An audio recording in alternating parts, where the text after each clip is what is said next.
support Roland Martin Unfiltered, be sure to join our Bring the Funk fan club. Every dollar that you give to us supports our daily digital show. There's only one daily digital show out here that keeps it black and keep it real as Roland Martin Unfiltered. Support the Roland Martin Unfiltered daily digital show by going to RolandMartinUnfiltered.com.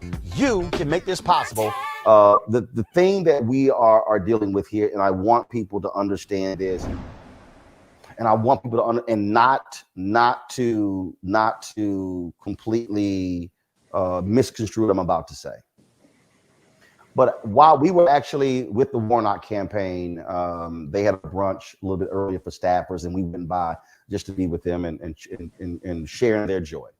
And we saw this thing unfolding on the television. And I'll be honest, Monique, while this was happening, I literally was smiling. And the reason I was smiling is because I said, white America, 55% white women who voted for Donald Trump. I said, this on y'all. Y'all can't even include us in the conversation. For all the people who said this could never happen, I was sitting there saying, we told you. Black people told you. The hashtag we use, we tried to tell you.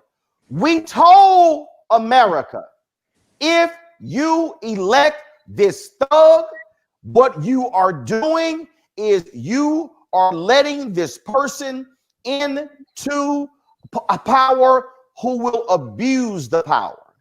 If y'all do this, what you are doing, you will cause serious harm. But see, Monique, they played footsie with the Tea Party. And they joined forces with them because they wanted power. Then they said, don't worry about it. We can control them. We got them. Then Obama finishes his term. Then Trump gets elected. Then you had the MAGItes. You had them. And then all of a sudden, and they're crazy and rabid. Republicans, no, we cool. We got it. We can control them. We're going to use them towards power. And all of a sudden, building and Trump continues, and he's a thug, and he's continuing, and it's building, and it keeps going, and they keep playing with it. And all of a sudden, we're going to contest the election. Voter fraud, stolen, conspiracies, and they go along with it. And Josh Hawley in Missouri, and Ted Cruz of Texas, and all the 140 folks in the House. We're joining on because they were like, yeah, because we're going to run in 2024. So who can appeal to the Trump people? Now they're tweeting, we can't have this. We can't have this violence. Yes, but you unleashed this on America because all you wanted was power. And folks, this was February 21st. This was February 21st, Monique, on ABC This Week, February 21st, 2016. Listen to this. They invited evil in, and now evil is taking over. Okay, 2009, the night of Obama's inauguration, we will stop him at every turn.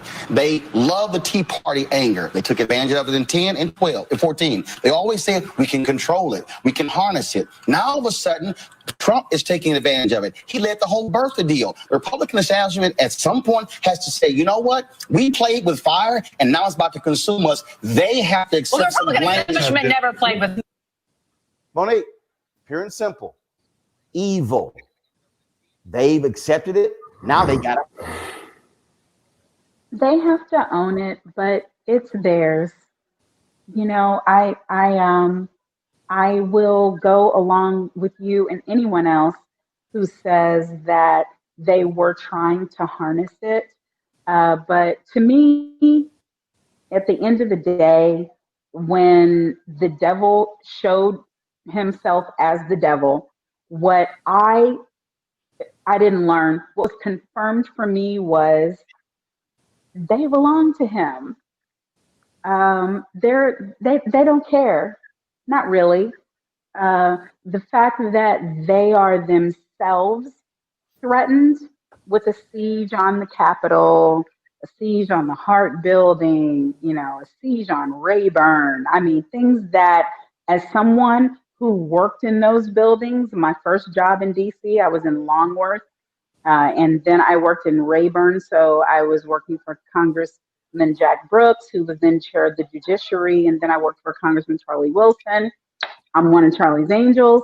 And so I look at this and think about all the times that we had to be safe in place.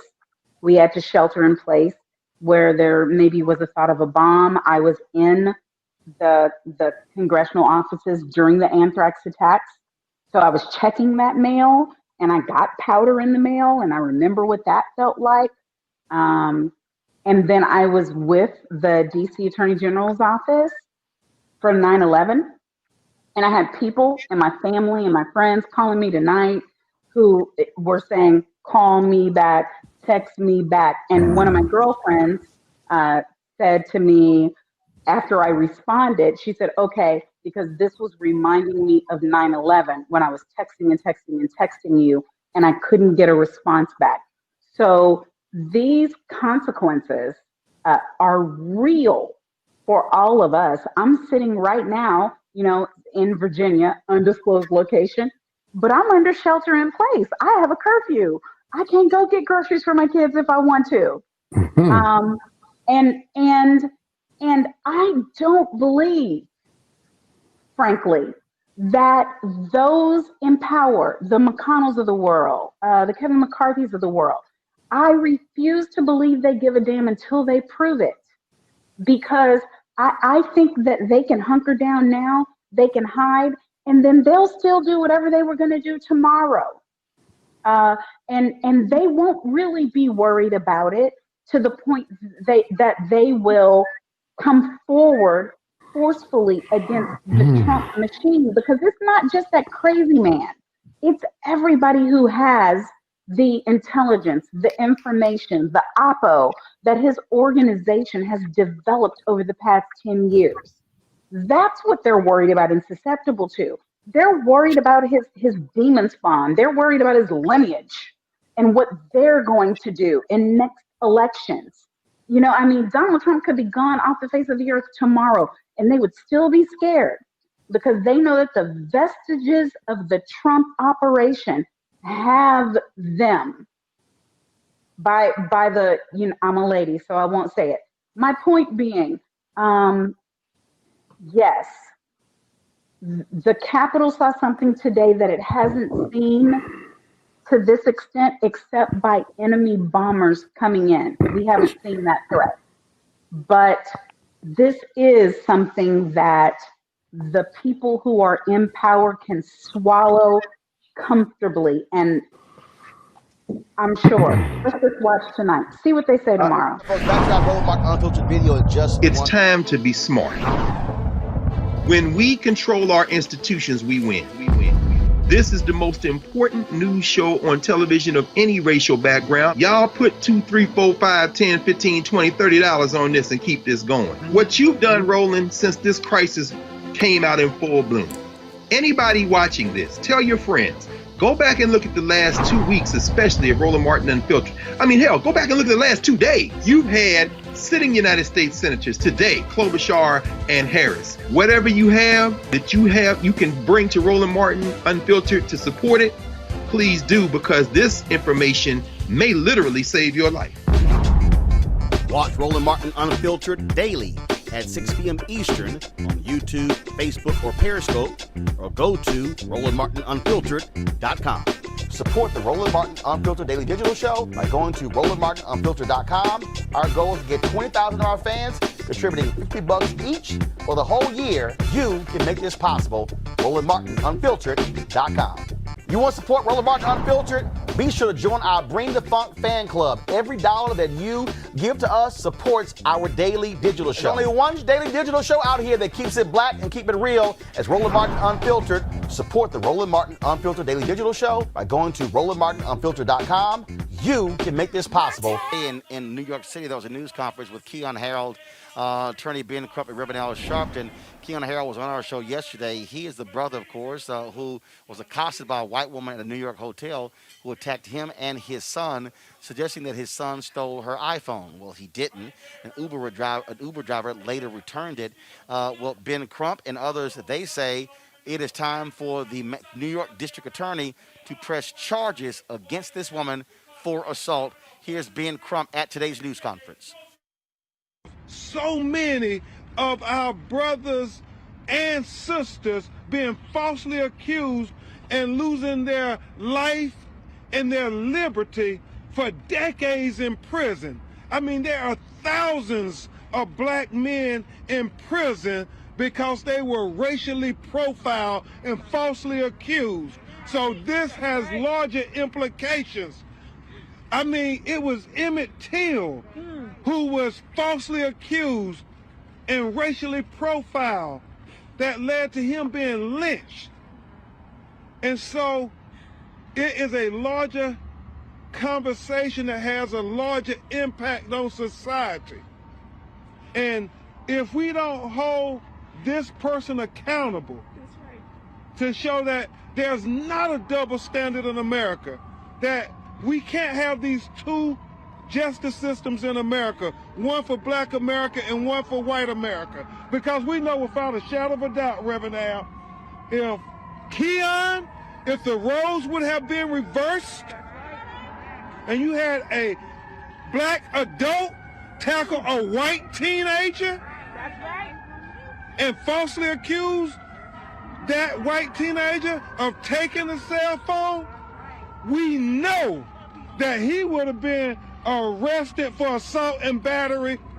And so we're looking to the NYPD and we're looking to the Manhattan District Attorney to say, are you going to join in the racial profiling, or are you going to do your job and deliver equal justice to send a message not only to this family, not only to New York, but to America and the world, that equal justice under the law for all American citizens, so our children will know that it is unacceptable to racially profile them. And if you do it, that there are going to be consequences. Because wasn't it in at Times Square with Central Park here in New York, where we saw a black man be racially profiled, and thank God that we have video camera.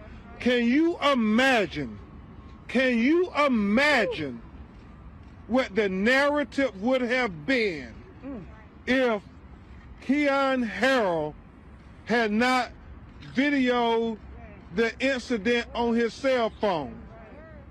Just ponder that for a second, what the narrative would have been. Because we understand that this person already, Attorney Craig, is trying to allege that she was assaulted by Keon. Now think about that. She is enraged. She's coming at this young man, his son, his cub, who she's never met before in his life, making these wild accusations.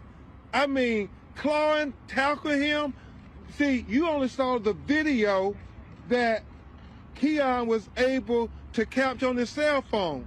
But we know that the hotel surveillance video has it all. Yes. And you see his son being attacked by this woman. You see him being attacked by this woman. They didn't attack her. She attacked them.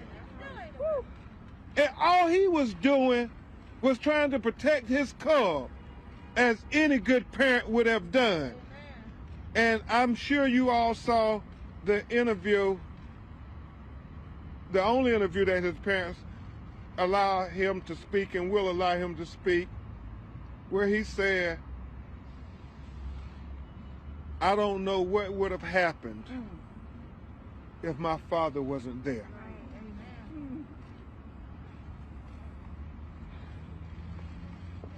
I don't know what would have happened if my father wasn't there. Thank you, Lord.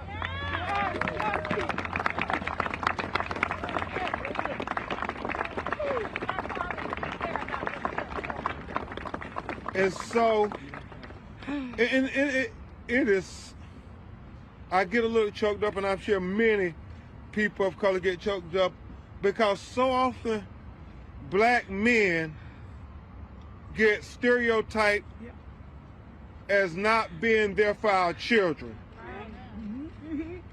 Well, thank God we have video documentation that we are here for our children, and that we love our children just as much as anybody else love their children. That's right.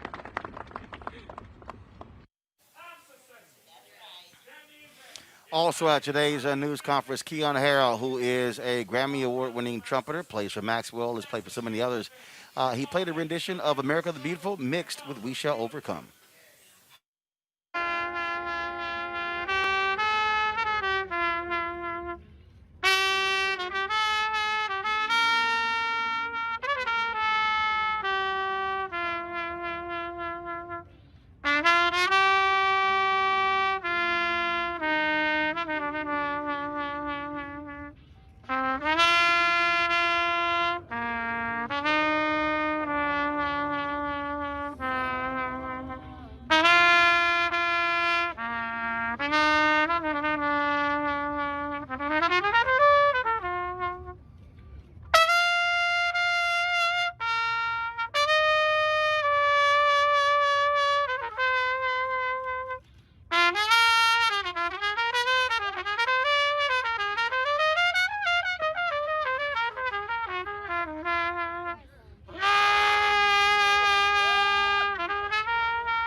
Reese, I want to start with you. They want charges pressed against her. You hear it being Crumb say she all of a sudden trying to say she was attacked. Sorry, white woman. That is not going to fly. Not only do we have Keon's video, you have the hotel video that also shot the whole deal. Yeah, she's going to have to answer to this. Yeah, and I've seen reporting that the district attorney's office is considering charges on a slew of charges, including assault. And so this is the same thing that we've seen historically. I'm actually very happy for a change to see Black people completely unequivocally stand up and demand action. Because a lot of times in these cases, what we see is folks get up there and say, I just want an apology, or I forgive you, or whatever else, and play the conciliatory role. No, lock her ass up. Okay, that's what she need to be in jail.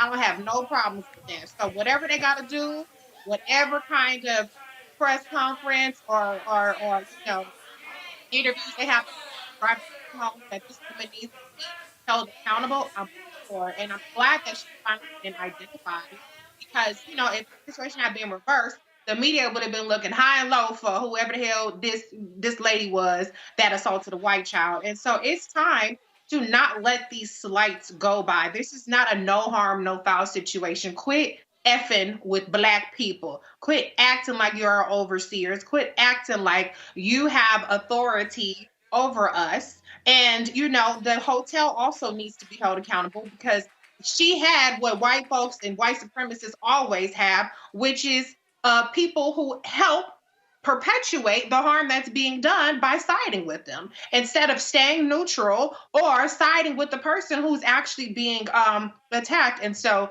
I'm all for everything that's going to happen.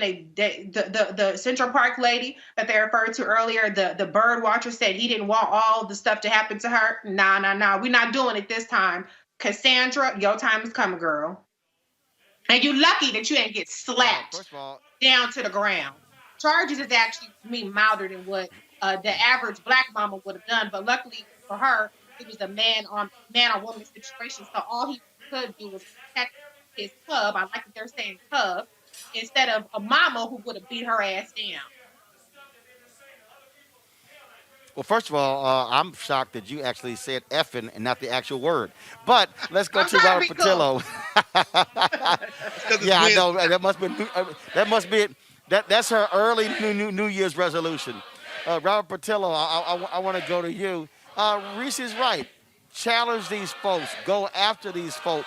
I ain't letting white folks off the hook, okay? I'm tired of Black people not being able to barbecue, not being able to sell lemonade, not being able to work at UPS, not being able to work at FedEx. Damn that. Go after all of them. Well, you have to understand that second-class citizenship has been so ingrained into African Americans over generations that it's reflexive for many. We apologize to them for getting hit. We apologize for them for having to inconvenience them by putting our blackness near them in many cases. So I think it is important for us to understand that as first-class citizens, as modern-day 21st century African Americans, we have every ability and every right to be protected. And I still think we have to get to the point in our criminal justice system where you do not need to have video footage in 1080p or in 4K in order to receive justice in this country. What we saw from the Justice Department on the Tamir Rice announcement that they will not be investigating is that the video was too grainy, as if you have to have Steven Spielberg to direct a video in order to receive justice in this country. And even if you look at the difference between the white college student from Georgia who's down in the Cayman Islands who committed an actual crime and got sentenced to a couple months in jail for committing a crime, and 2 United States senators and the governor are trying to get her out of that, versus a young African-American male in New York who committed the crime of simply walking by a white woman who was confused. And the fact that if it was not for video, if it was not for his father being there, he more than likely would have been detained by the hotel, may have been investigated by police, may have even been taken into custody and spent a night in jail because this woman accused him of this, because there's always this presumption of criminality of African-American men, particularly when it comes to interactions with white women. This the tale as old as time, even old as rhyme. And until we break that cultural stereotype, we're going to have to continue to fight these battles. You know, Super Mario was rescuing the blonde-haired, blue-eyed woman from the castle. And King Kong was kidnapping and taking the blonde-haired, blue-eyed woman to the top of the Empire State Building. We have to break this ingrained nature of generational self-hatred, of second-class citizenship, and understand that the rule of law is meant to protect us just as much as meant to punish them. And Greg, we cannot forget Khalif Browder, accused of stealing a backpack, spends 3 years in Rikers Island, finally released. He commits suicide because of the PTSD and the trauma and the abuse that he suffered. A simple allegation of theft. That's what happens to a black kid, especially a black male. Absolutely, Roland. Robert is right. It's later now. There are no, just like there are no unconvinced voters in Georgia, people who have made up their mind. This country has made, it began as a declaration of war on us and the Native Americans. And Reese is right. It's time for this to end. With all due respect to Brother Crump, I think the most valuable thing he said in what he was saying today was this. There have to be repercussions. As Eddie Murphy said in Life, the movie Life, got to be repercussions and consequences. In other words, we need to stop trying to reach out, because you have to understand, even as was said on the floor of the Senate today, 10 of the 25 poorest counties in the country are in Kentucky. But Mitch McConnell has decided, damn life, I pick holding this criminal enterprise together. In Georgia, Loeffler and Perdue lie and say, we're for that $2,000 check. And so when you see them standing there in New York, and the brother did a beautiful rendering of We Shall Overcome and remixing it, but nah, bruh, with all due respect, later for that. Because as Robert just said, the Justice Department is handing out some lovely parting gifts to the white nationalists by letting the killers of Tamir Rice go. This is not accidental. These things are never going to change in this country. So I'll end with this. We're at an inflection point. Now, people can say, okay, well, don't make this about voting in Georgia. No, be very clear. Why the white nationalists are pulling out all stops in this election in Georgia is because they understand that 6 years from now, this country's going to look very different. And you roll up on us in 6 years, you might get your ass whipped. So let's be very clear. This is their desperate last dying gasp to hold this white minority government together. And the time for being polite, like my colleague Ted Delaney, who just made transition, and we're going to talk about him down there at the College of Washington Lee and others, that time is over. The statues is going, and we'll punch you dead in your face. And if the police, if you're built like that, Chief, let's move, because now it's repercussions. Later for the We Shall Overcome, later with the conciliation, you ain't going to roll up on us no more, because we're very clear. There are no people who are not convinced that they're right in their moves. We're just going to start counting heads and taking heads. We have to be clear about this now. And Roland, to Dr. Carr's point, just real quick. Go ahead.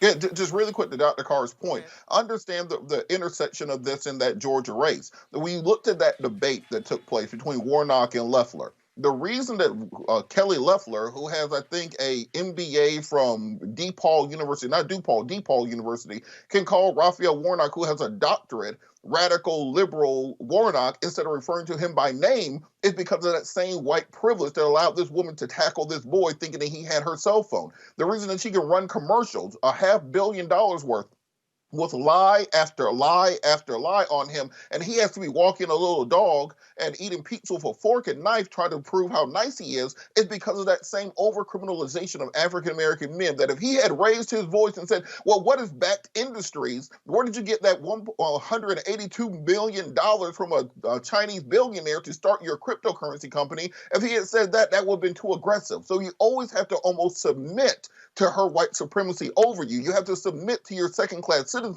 because America will always assume that you, as the black man, will be the criminal, and you will always be over-criminalized. Look at that O.J. Simpson Time magazine cover where they darkened you, because they want to make sure you maintain your place. And every time that you say, I don't want to punish them, I want to be nice, I don't want anything bad to happen to them, you are playing into your own psychological second-class citizenship. And until you break free of that, you can never truly be a first-class citizen in this country. That's why, for me, I don't want to hear anything when they say, oh, my God, goodness, so-and-so's life was ruined. Well, guess what? Your ass shouldn't have done it. Then it wouldn't have been a problem.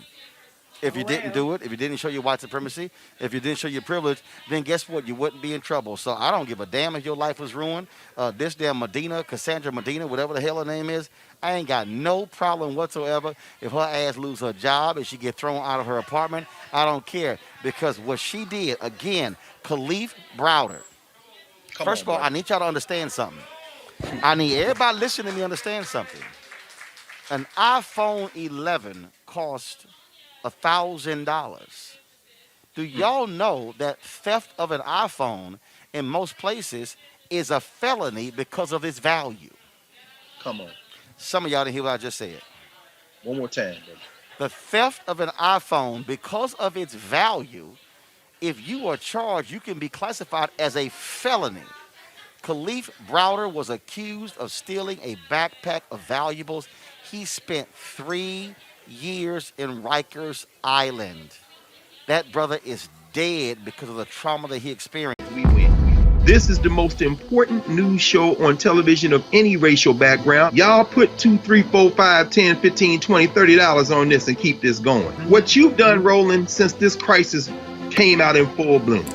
Anybody watching this, tell your friends. Go back and look at the last 2 weeks, especially of Roland Martin Unfiltered. I mean, hell, go back and look at the last 2 days. You've had sitting United States senators today, Klobuchar and Harris. Whatever you have that you can bring to Roland Martin Unfiltered to support it, please do, because this information may literally save your life. Watch Roland Martin Unfiltered daily at 6 p.m. Eastern on YouTube, Facebook, or Periscope, or go to RolandMartinUnfiltered.com. Support the Roland Martin Unfiltered Daily Digital Show by going to RolandMartinUnfiltered.com. Our goal is to get 20,000 of our fans contributing $50 each for the whole year. You can make this possible.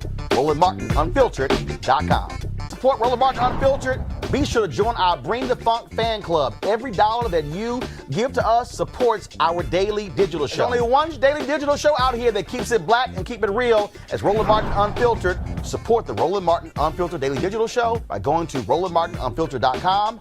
You can make this possible. Folks, attorney Jaaye Person-Lynn is scheduled to be sentenced on Friday after the jury convicted him of one count of willfully resisting, delaying, or obstructing a peace officer.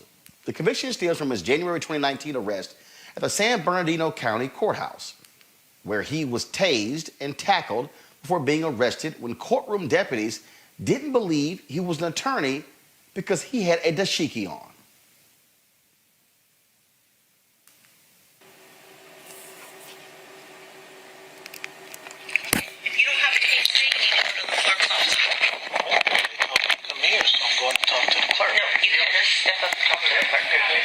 What are you here? I'm an attorney. I'm an officer of the court. I'm here to talk to the clerk. Okay. That's what I'm here for. What are you here to talk to the clerk. About what case? Not anyone. Well, it's not social hour with the clerk. We got to figure out what you're doing here. No, you can step out. Step out. I'm not going to step out. I'm Available Robert to assist. You cannot approach the clerk. In Department 7. Why not? Got a Because that's the rules of unruly the court. Do you passenger. see that? Do not approach the clerk. Okay. Okay, so step out and I can help you outside. What? I need to talk to you. You have to talk to me to approach the clerk. Okay, well, tell the clerk I want to talk to her. Sir, step out. For what? Step out. Why? Yes, no, come on. Let's go. So why are y'all putting your hands Because on? you're not listening. Go. Y'all don't have a problem. Yeah, I'm sure. Guarantee this. I'm here to talk to the clerk about my Do case. you want to tell? So is it your case? It's my client's case. Okay. So what's your client's name? I have the case number MSB 1802035, and I'm here to talk to the clerk about it. You fucked up. MSB. I promise you, you fucked up. MSB, sir. 1802035. Put your hands on me, Barbie. I'm Deb Berry. How do you register the clerk that's even on your case? How do you do that? Definitely coming after you. I promise you, with everything I have, everything I've learned in law school, I'm definitely back up. Back up. Be threatening me. Get on the ground. On the ground. Hear me? Don't tell me you're coming after me and you step up on me. You understand what I'm telling you? That's a threat. I got cuffs. You know, square off, clench your fist, tell me you're coming after me, and then step up to put the hit down on me, dude.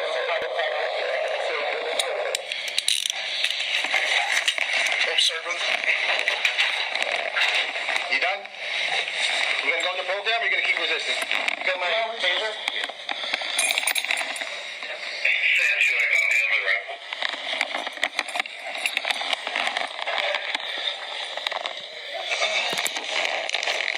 Well, let's bring him to the cell.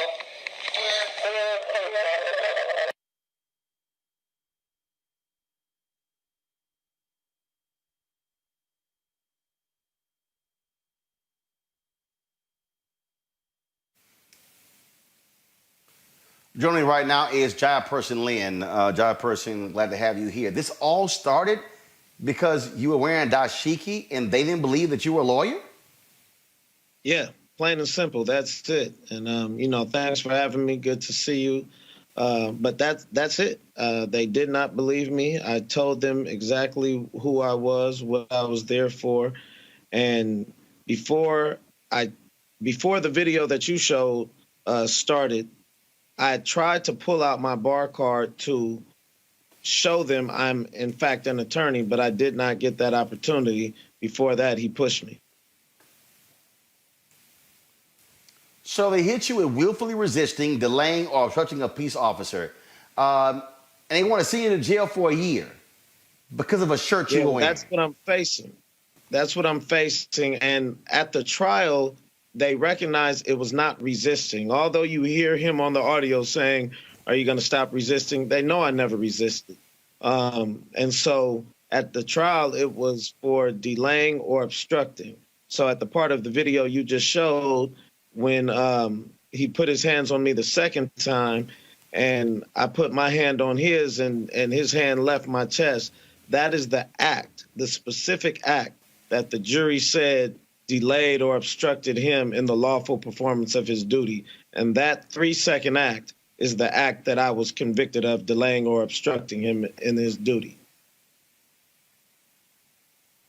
So what the jury said is the officer can put hands on you and you're supposed to stand there and just take it. That's exactly what they said. It's basically just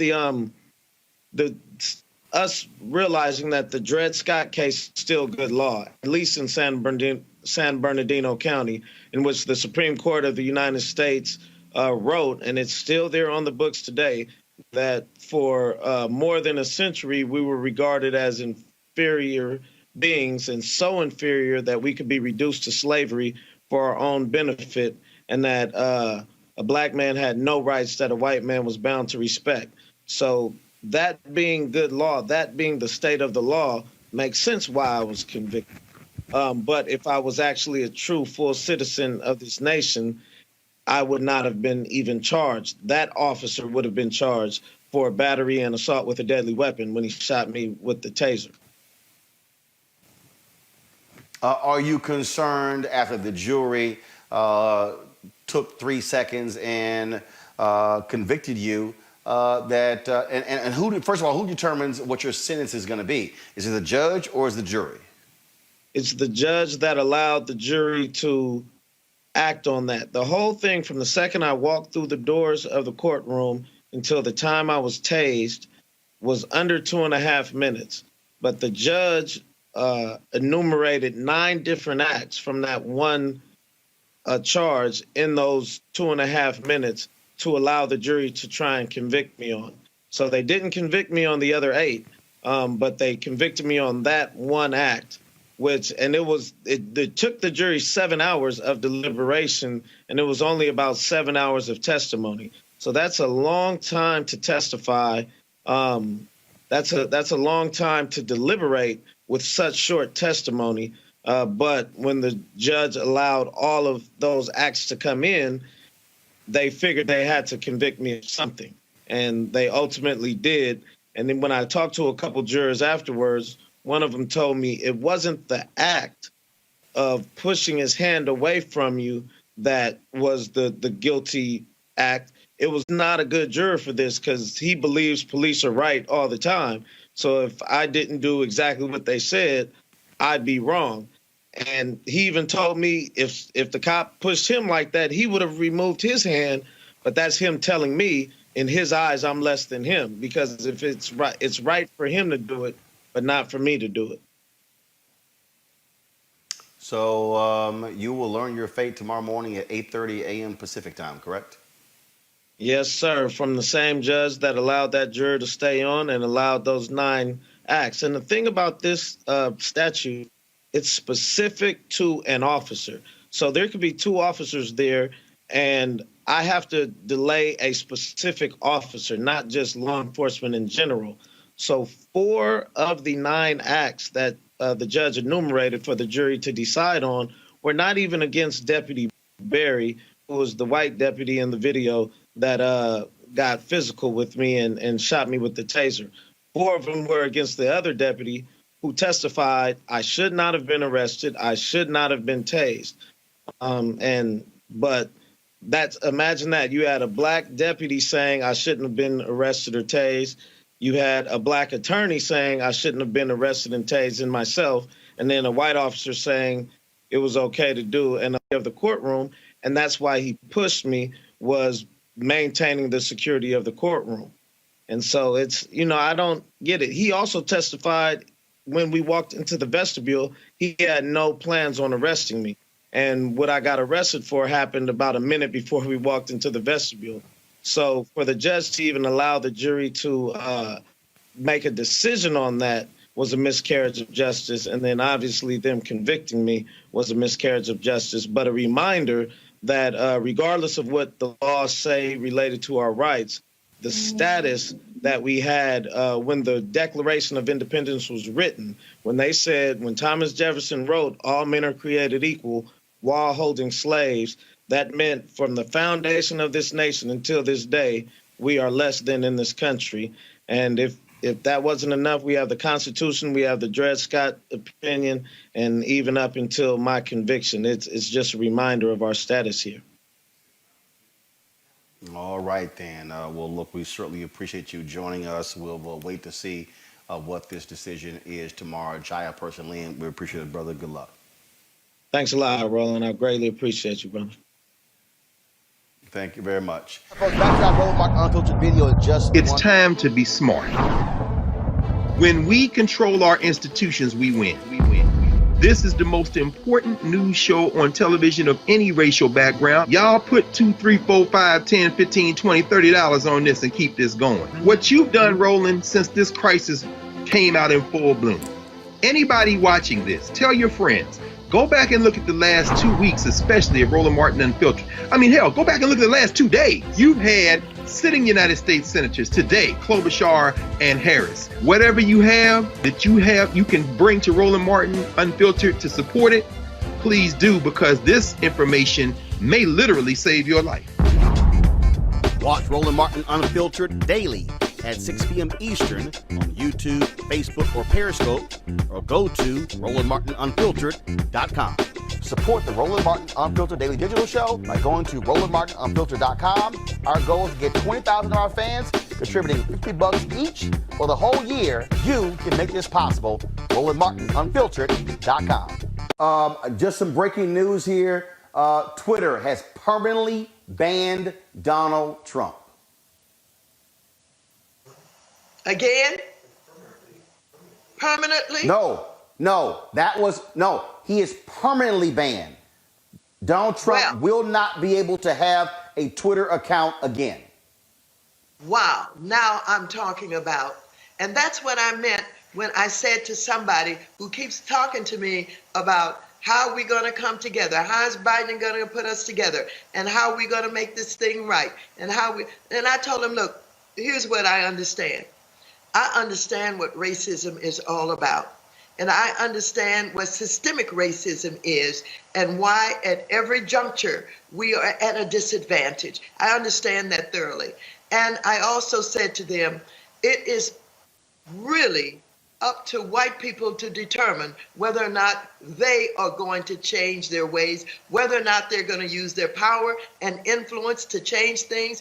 White people sitting in important positions, in important institutions. It is up to white people to determine whether or not they are ready and they're willing and that they have the responsibility to help change what is going on in America.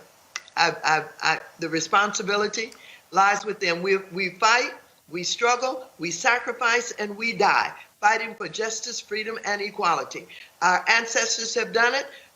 It's going all the way up through today, where we have young people who are dying at the hands of police, who target young black men in particular, who are unarmed and shoot, people lying in their beds like they did Miss Taylor.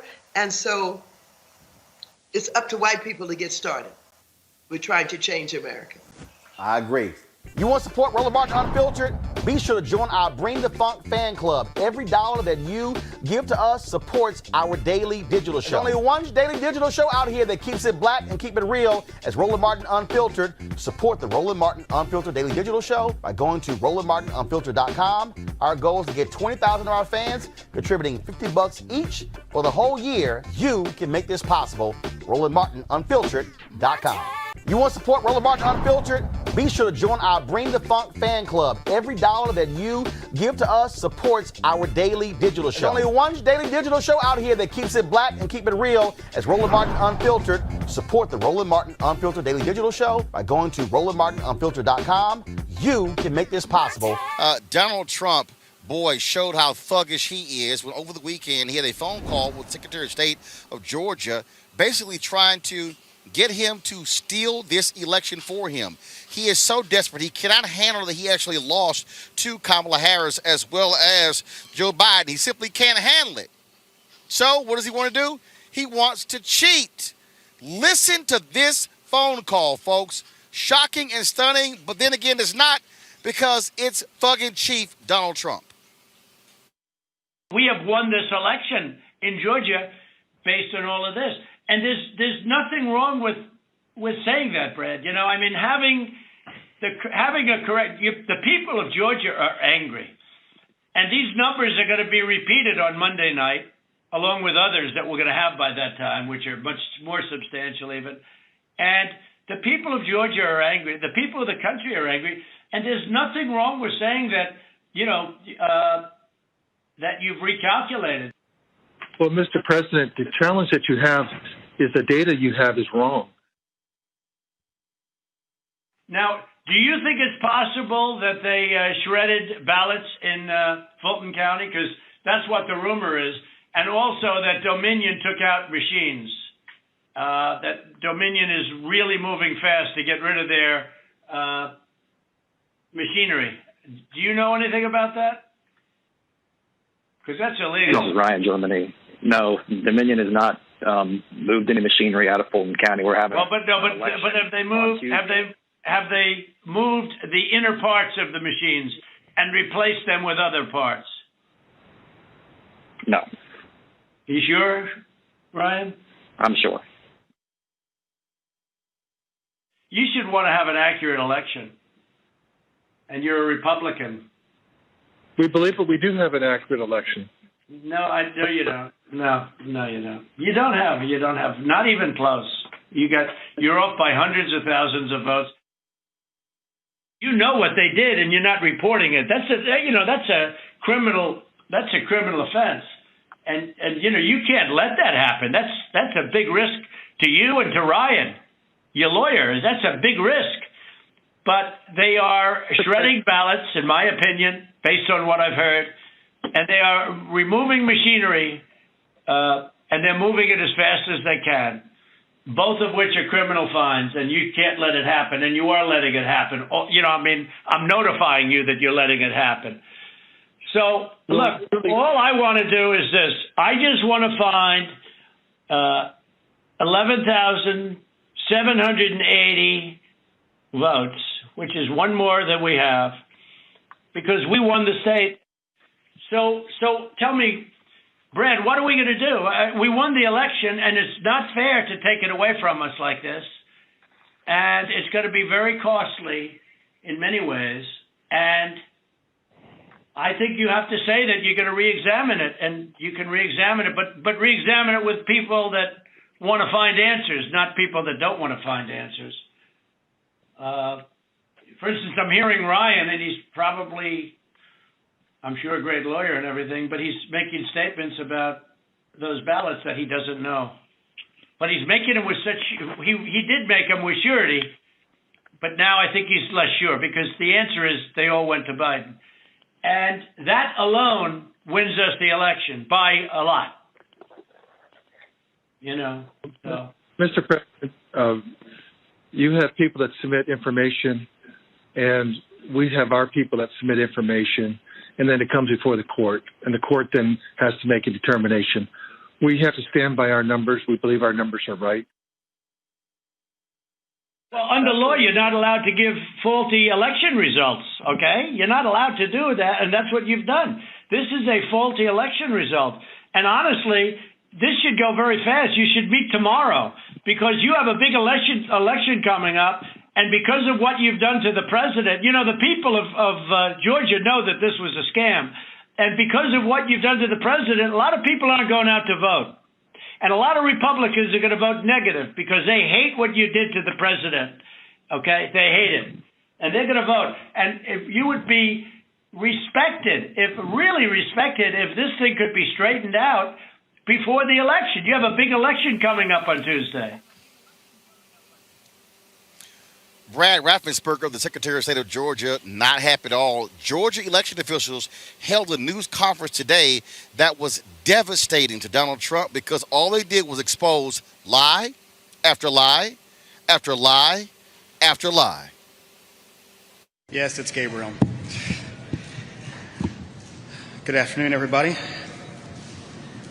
My name is Gabriel Sterling. Good to see you all again. Happy New Year. We are preparing for a major election tomorrow. Obviously, a few things we want to go over, and then we will go into some other items, I'm sure. So, as of right now, we have 962,886 mail and absentee ballots received. There's 281,376 that are still outstanding. I'm hoping to get the military received conference, which will hopefully come in on my cell phone. In person, obviously, we smashed a record for turnout on that one. We're at 2,074,857. So that means right now we're looking at 3,037,743 votes that have already been cast across Georgia. Now, the previous record for a runoff election was a 2004, I think it's right, Saxby-Chambliss race, which was 2.1 million votes that were cast. That is the previous record.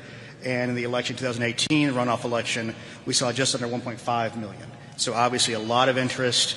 I'm sure Georgians are tired of TV ads, text messages, voicemails, and mail. So it's all going to end very soon, hopefully.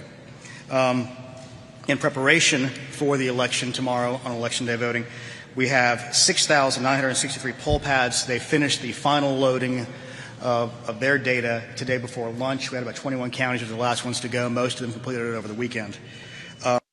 A total of 2,648 polling locations open on Election Day. We have a couple that have been closed due to some shortages and some other COVID-related items, but the total we have right now is 2,648. We don't anticipate changes, but that always may happen. We have shared those locations with Georgia Power and the EMCs in case there's power issues or any other issues that might come up from that.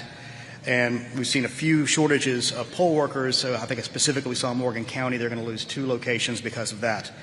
Now, what we've seen also is a difference in the turnout models depending on congressional district and county in this state so far, in large part driven by the continuing misinformation and disinformation concerning the value of people's votes in this state. The Secretary wants me to make clear that everybody's vote is going to count. Everybody's vote did count. I want to make that abundantly clear. If you care about, the values and direction of the nation you want to see, it is your obligation to turn out and vote tomorrow, be you Democrat or Republican. However, right now, given the nature of the President's statements and several other people who have been aligned with him previously, who've literally had rallies saying protest and don't vote, we are specifically asking you and telling you, please turn out and vote tomorrow. One of the things specifically I've had to argue with people whom I've known for 20 years, they say, well, we feel like our election was stolen. We feel like our votes don't count. And I said, okay, I'm not acknowledging that the election was stolen because it wasn't. I'm not acknowledging that there was massive voter fraud because there wasn't. But I said, but if you believe in your heart of hearts that there was, the best thing for you to do is to turn out and vote and make it harder for them to steal. If that's what you genuinely in your heart of hearts believe, turn out and vote. And the reason I'm having to stand here today is because there are people in positions of authority and respect who have said their votes didn't count, and it's not true.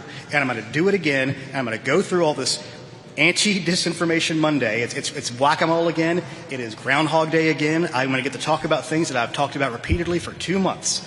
But I'm going to do it again one last time, I'm hoping. Because at the end of the day, we want to make sure people understand their votes count. Every person, every voice matters. Do you believe that what happened in that phone call was an attack on democracy? I'll leave other people to make the decision on that. I personally found it to be something that was not normal, out of place, and nobody I know who would be president would do something like that to a Secretary of State. And I'll ask you very quickly about the Secretary's desire to have that phone call recorded. Why did he want that call recorded? Was he concerned about anything improper being said or that he may need to release it later? I think given the environment we're in right now and political situation that we're in and the history of the president, knowing that he sometimes doesn't necessarily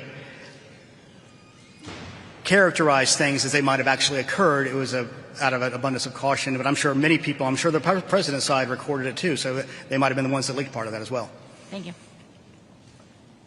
Matt Finn with Fox News National. Yeah. How do you interpret the president asking the Secretary of State to, quote, find votes on that phone call? Is it fair to say the president was asking the Secretary of State to fraudulently find or flip votes? I don't know who's trying to fraudulently find the votes, but the thing is we have certified this election, so there are no more votes to find. We will continue investigations. So he has an election challenge. And one of the things that they were discussing on that phone call was they have sued the state of Georgia and the Secretary of State. There are rules of evidence to follow once you do that. Trying to go outside of that is an issue. And we've said, I believe we sent our lawyers and sent their lawyers a letter saying, if you want to dismiss your challenge, we're more than happy to share this data with you to show that your data is incorrect and you have in fact lost the state of Georgia.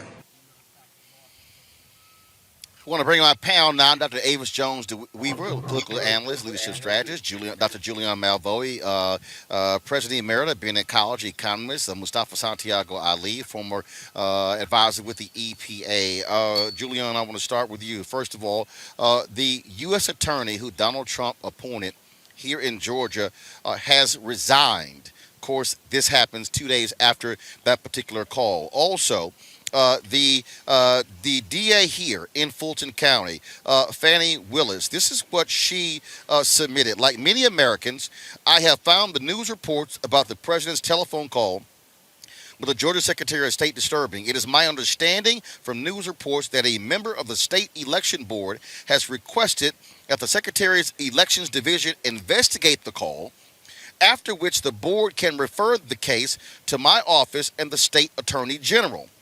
As I promised Fulton County voters last year as district attorney, I will enforce the law without fear or favor. Anyone who commits a felony violation of Georgia law in my jurisdiction will be held accountable. Once the investigation is complete, that this matter, like all matters, will be handled by our office based on the facts and the law. Congressman Bobby Scott of Virginia has also called for a congressional investigation as well.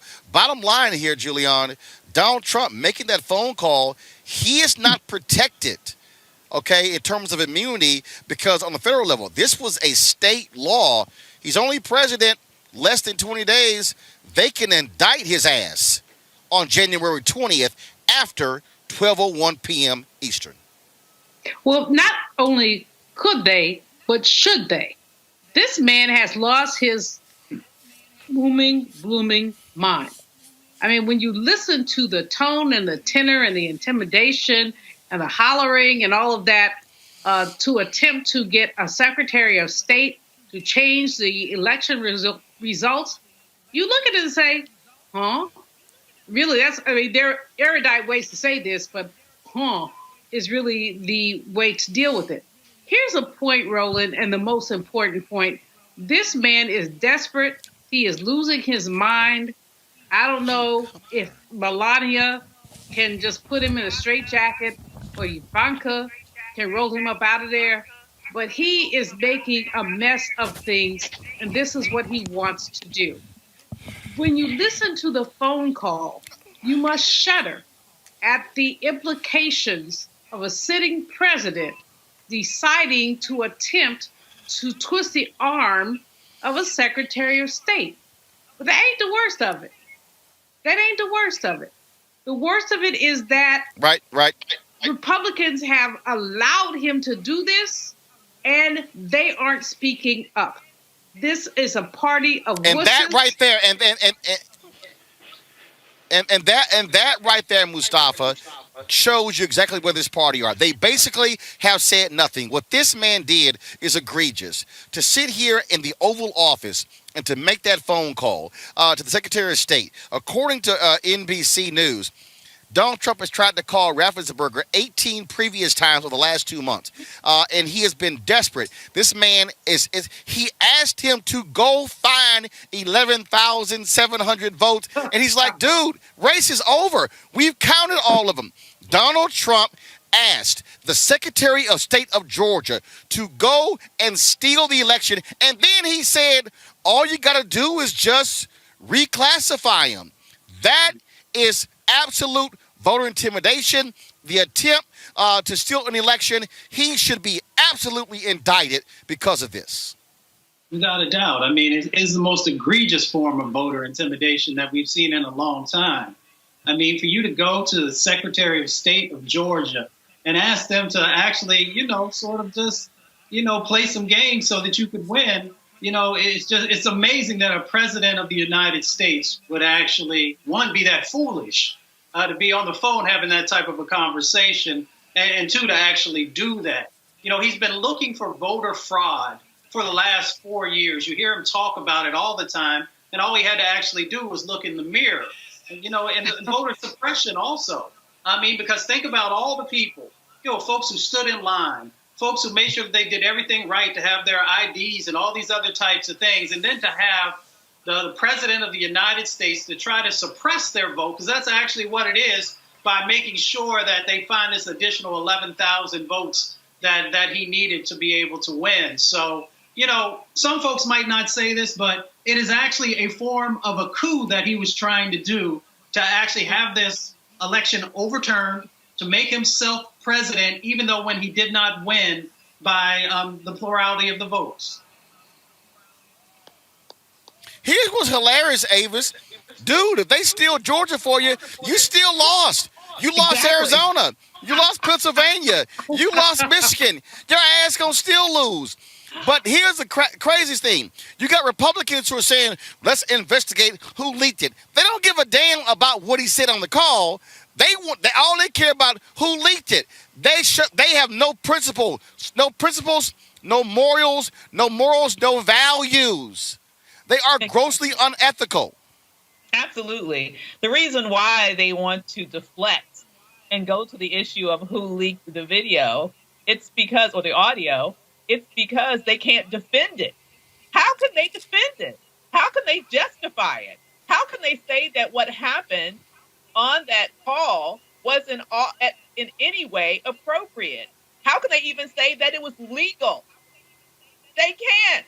Okay, they cannot. So they're trying to change the subject by talking about how the audio existed in the first place. Listen, what we witnessed was a crime. He was trying to incite the Secretary of State to commit fraud in that election. That is a crime. He deserves to be locked up as soon as possible, as soon as he gets his infected behind out of the White House. This is egregious. I'll say one last thing about this. To me, this looks like the beginning of the end of democracy. This is the beginning of the death of democracy, because these types of shenanigans, I'm going to be perfectly honest with you, are not going to end with Donald Trump. You can tell because of the lack of response of the Republican Party. You can tell because of the kabuki theater they have planned for tomorrow. This is just the beginning of an all-out assault on democracy by Republicans that will live far beyond this corrupt presidency. And that's what we need to turn our attention to next, how to stop it. Well, on that particular point, a couple of things. Kelly Loeffler. Hold on, one second, Julianne, 1 second. On that particular point, Senator Kelly Loeffler has come out and stated that she is going to join those on Wednesday to challenge the electors in the United States Senate. That shows you she's gutless and a coward. She's even more of a coward because she would not even answer questions today about that phone call. And keep in mind, Kelly Loeffler called for the Secretary of State to resign, and him and his family started getting death threats after that. Not only that, some breaking news, one of the Proud Boys who tore down that Black Lives Matter sign from Metropolitan AME has been arrested as a result of that. Donald Trump, he wants his merry band of thugs to come to Washington, D.C. and to unleash mayhem on America. He simply is such a dictator and a thug. There's no other word you can describe. This man is not a president. He is a dictator. He is desperate to hold onto power, and I don't give a damn about any punk ass sorry Republican who will not stand up and condemn this. At least Senator Mitt Romney has said something. At least Pat Toomey out of Pennsylvania has said something. But when you watch that Jim Crow caucus, when you watch that fool out of Oklahoma, and Ron Johnson out of Wisconsin, who's also a liar, and then that crazy-ass Marsha Blackburn from Tennessee. What you're dealing with are sick and demented people who, I don't care, Julian, I don't want to work with them, the hell with them, and I say go after them, and I say to Nancy Pelosi, you don't seat any Republican who stands with Trump on this, because if the election was illegal, then their re-election was also illegal. You know, Roland, one of the things I have to say is that it's really kind of funny when you look at it. When you look at these devils who want to essentially upturn the election results, they don't understand that they're upturning their own results. And they really are not. Nancy Pelosi is doing her best. She's in a challenging situation. I think she's doing the best she can do. I wish that the Democratic caucus would align, but it isn't going to. We're all over the place. We're Democrats. We're never going to be the same place. But here's what we do know. We know that we have an idiot, a certified public idiot in the house that enslaved people built.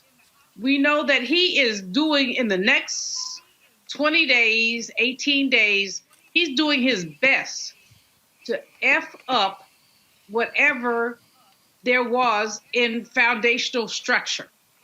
And he knows that he can play games and that some of his followers, like Ted Cruz, will follow him. Now, it's always interesting that someone like a Ted Cruz, he talked about Ted Cruz's mama. He talked about Ted Cruz's wife. No. his daddy. He accused the man's daddy of killing Lee Harvey Oswald. The man called your wife ugly, and your punk ass running around behind him. That's what I'm saying. Why would Ted Cruz now be in booty licking position, trying to do something? Forgive me for the language, but just trying to do something. I mean, this is totally absurd. But what's most absurd is the way that the Republican Party has abdicated its integrity. I'm not going, we all have Republican friends. We ain't going to say that. But what I'm saying is, if we're Americans, if we're patriots, then we really have to say, this spit is over. It's over. Look, Julian, they were never Julian, they were never patriots. They were never patriots. Okay? Well, they care about power. They're sucking up to this man. Hawley out of Missouri, sucking up to him. All the rest of them. Avis, let me be clear. I don't give a damn about none of them. I don't want to work with any of them. I want to bury them. I want to defeat them. Joe Biden should say, I'm not going to talk to any of you. These people, let me be real clear what they're doing. They are saying to America, damn you black people. Because they are only disputing voting in Fulton County. They're only disputing voting in Philadelphia. They're only disputing voting in Milwaukee. They're only disputing voting in Detroit. This is a direct attack on black people. Let's call it exactly what it is. I don't want to, and so it is not an attack on democracy. It's an attack on black people, and that's what they're doing, and we got to call it what it is, and Avis, black folks had better understand. Trump is appealing to white nationalism, and he is saying to these Proud Boys, attack these folks, and that's why they went after a Black Lives Matter sign at a black church, because they have disdain that black people dare to exercise their right to vote, which they did not want to give us coming out of slavery, which they did not want to give us, of course, during the Reconstruction period. That's why the Mississippi folks met in 1890, because they got sick and tired of black people being elected, and ever since 1890, there hasn't been a single black person elected statewide in Mississippi. That's why, even where I'm standing in Georgia, the reason they have changed the runoff law, the law in Georgia was specifically changed because white folks said we do not want to see multiple white candidates running and split the ticket to allow an African American to win. So the reason there is 50+1% voting here in Georgia is specifically because of racism. That was the root of this law in this state. And so what we are seeing, Avis, pure and simple, is a direct attack on the sovereignty of black people in America. Absolutely. This is a frontal attack on the black vote, specifically. As you mentioned, surgically, they have gone and targeted those specific areas and localities that have an overabundance of black voters to challenge. And like now, what is it, over 5-6 dozen lawsuits? Now we have this ridiculousness that's going on again with this call in Georgia, where Fulton County was specifically mentioned out of the president's mouth. That's exactly what's going on here. And you're exactly right. There are these appeals to white nationalism. What it makes me think about is, on the one hand, I'm thinking maybe petty me is thinking, what are these black rappers that were so pro-Trump prior to the election thinking about this now, and why haven't they said anything about it? But beyond that, now that I got that out of my system, I have to say that, I think it's very important that black people understand the power of our vote. And what's exciting to me in the midst of all that, I am seeing evidence that we did it. When you look at what's happening with LaTosha Brown and the Black Women's Roundtable and all that Stacey Abrams and all of those other organizers in Georgia have been able to do, we are seeing amazing turnout, just even in the early voting areas. We're seeing amazing turnout among rural areas in terms of black population. So even if for many years it seemed like the Democratic Party just couldn't get a clue in terms of the power of the black vote in the South, black women have been able to say, oh, hell to the yeah, we can make a difference. We can make a change. We can win. And they have proved it in November. And now what's happening with the Republican Party, they cannot stand the fact that Black people are wielding their power in a state that they thought they had sufficiently sabotaged. What we have been able to do is to overcome their voter suppression efforts with willpower, with work, and with the power of the sister vote and the brother vote all throughout Georgia. And I'm hoping that they turn out to, at record levels, once again tomorrow, to put the stake in the heart of this demon, because we have to kill it. And the first thing, one of the first things that this new administration needs to do is to repair the Voting Rights Act, because this is not the end of these types of challenges. It's just the beginning. And that's why, Mustafa, it's a problem when 940,000 Black people have not voted here in Georgia. And I'm telling you right now, I don't like these people. I don't trust these people. On The View, they discussed it today. And Meghan McCain said, you know, we got to have more respect and tolerance for Trump voters. Hell no. I ain't respecting nobody who voted for a racist, who voted for a sexist, who voted for a xenophobe, who voted for a narcissistic son of a bitch who doesn't care about anybody else, a man who would rather steal the election, who has lied about voter fraud, who has lied about everything. This man has lied repeatedly. And I'm sorry, if you are a Trump voter, that means that you accepted all of that, and your tax cuts were worth it. You cared about the issue of abortion more than any of that. You cared about all that. No. Damn that. I'm going to sit here and say it. If you are a Trump supporter and you went along with that, then you are just as guilty as he is, because you voted for pure evil. Well, you know, I agree with you. You know, there's that old adage that says you should care about folks who care about you. Donald Trump has shown in no form or fashion that he actually cares about what's happening in the African-American community. He's done everything in his power through policy to make our lives more difficult, to shorten our lives, and to take wealth out of our communities. And I'm glad you raised that last point also, Roland, because it's so incredibly important. You know, when you have these men and women on January the 6th, who are going to be there on Capitol Hill, you know, fanning the flames, that's a dangerous situation that's going on. And, you know, also adding in the Proud Boys and all these other white nationalist organizations, we all remember the last time that folks got together, how many folks got stabbed. So, you know, we've got to really be mindful of every time that Black folks begin to utilize their power, there are these repercussions that play out. And that's why we've got to continue to come together. We've got to continue to push the new administration, as Ava shared, on the points that she raised, and also make sure that the Department of Justice is on its job, and that it is actually going out and investigating all these types of things that have happened in the past, and letting folks know moving forward that it will not be tolerated and that you will be prosecuted. You know, Roland, here's my whole deal. Here's my whole deal. No, Julian, hold on. Julian, hold on. Here's my whole deal. I'm not interested in going along to get along. I'm not interested in no damn bipartisanship. I'm not interested in, well, we got to take into consideration their feelings. Because, you know, all I've heard the last 4 years is we got to listen to the Trump voters. We got to be concerned about their feelings. Damn that. I know what I see. We have been here before. We were here in 1876 when there was a contested election, when the Republicans said, if y'all go ahead and let Rutherford B. Hayes becomes president, then we'll go ahead and pull out the last federal troops out of the remaining 3 southern state capitals. And the Democrats said, well, that's what we going to do.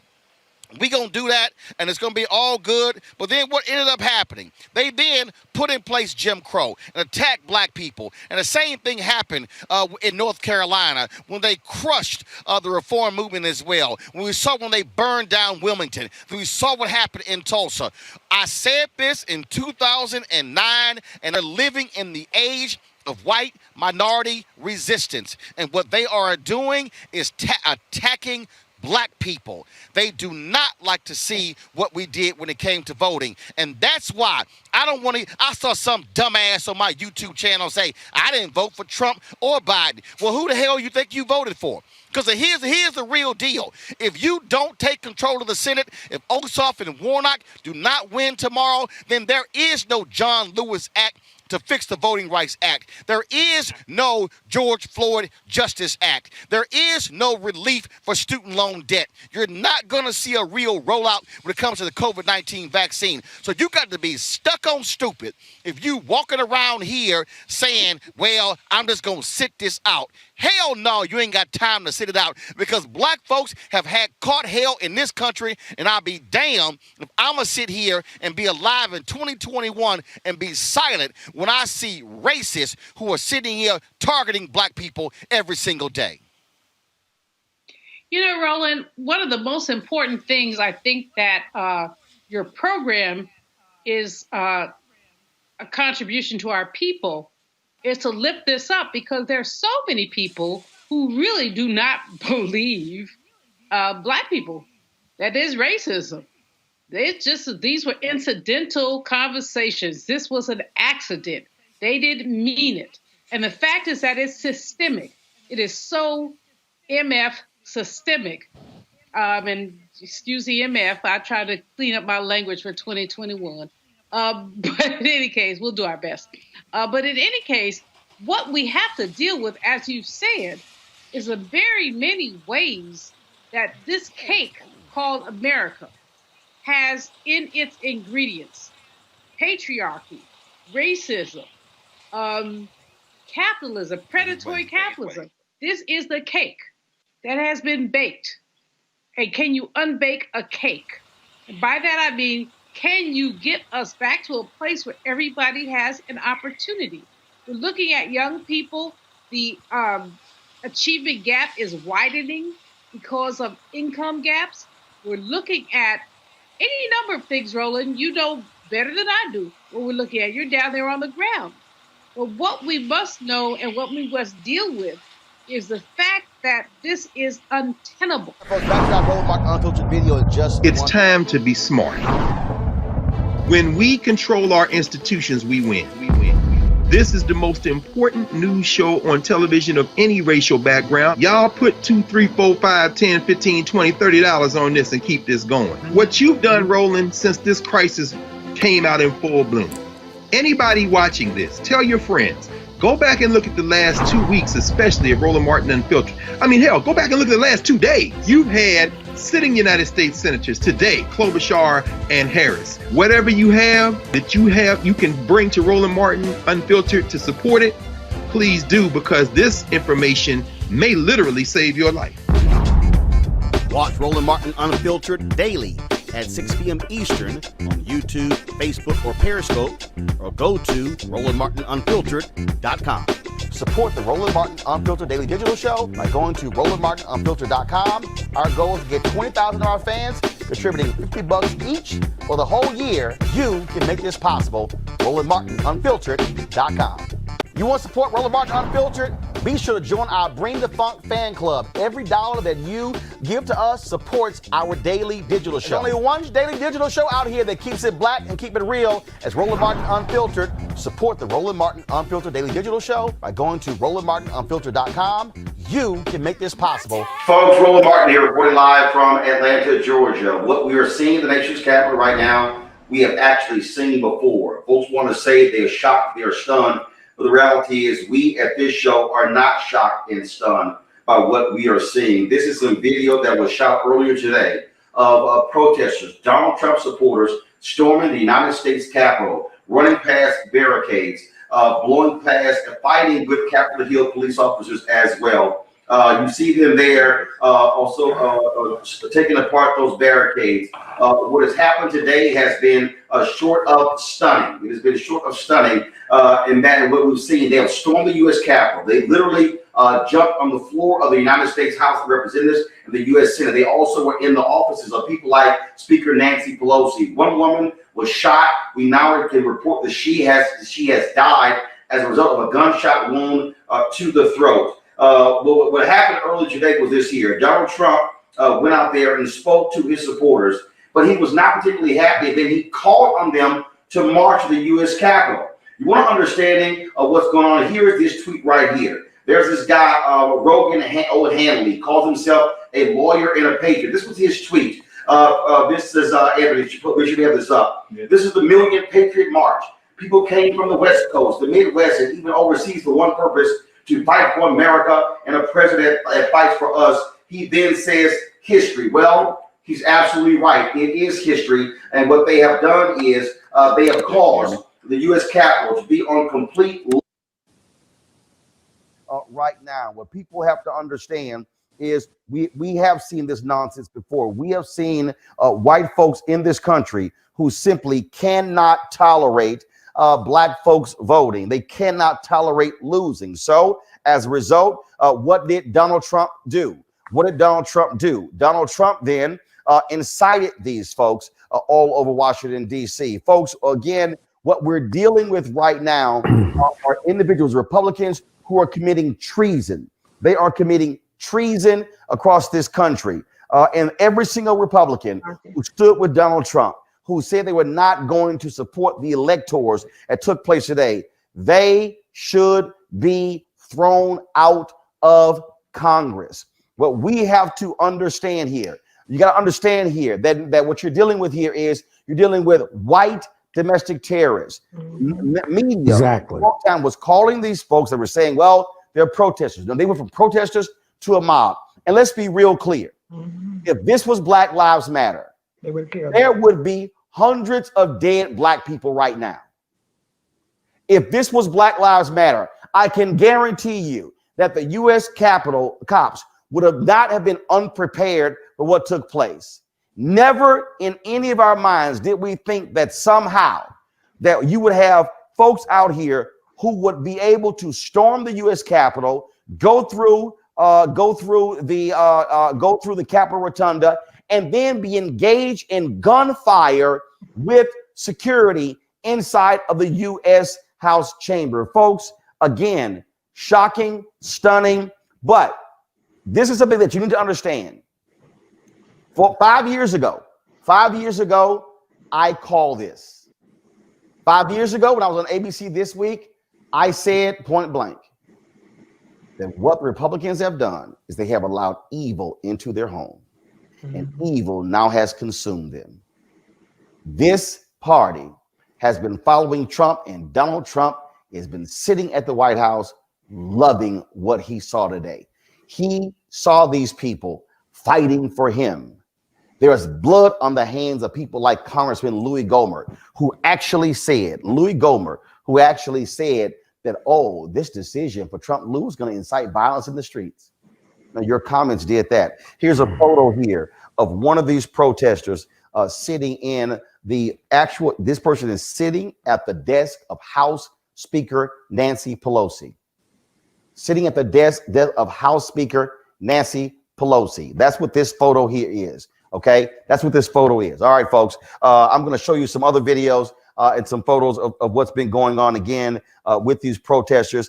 Excuse me, these mob, these crazy folks, and just so you understand here, okay. And let's see if I can sit here and I'm gonna pull this video up because Donald Trump also addressed this group today, and then there was a particular guy. A black guy who was one of the folks who was speaking. Let's see if I can find it. And you know, they were sitting here, out here. You know, also, by the way, that idiot Representative Vernon Jones of Atlanta, he also spoke at that so-called rally today, that Klan rally. You also had, let's see here, Rudy Giuliani spoke. You know, Donald Trump came down and spoke to these people.